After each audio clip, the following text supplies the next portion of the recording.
अस्सलाम वालेकुम, welcome back to my channel. मैं हूँ दीबा राना। कैसे हैं आप सब? आज मैं आपको पुदीने को 1 साल तक स्टोर करने का तरीका बताऊंगी। पुदीने की पत्तियां हमने तोड़ ली हैं। अब इसको एक ट्रे में हमने फैला दिया है और इसको हम धूप में सुखाएंगे। ऊपर हम लॉन का कपड़ा दे देंगे, धूप इसको लगेगी।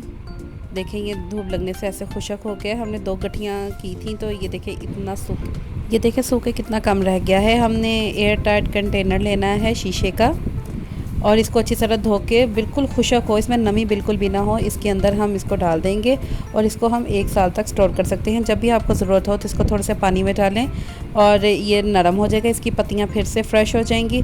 आप इसको इस्तेमाल करें, चटनी में इस्तेमाल करें, रायते में इस्तेमाल करें, बिरयानी में इस्तेमाल करें, चाय में इस्तेमाल करें, जिस तरह आपको पसंद हो आप इस्तेमाल करें।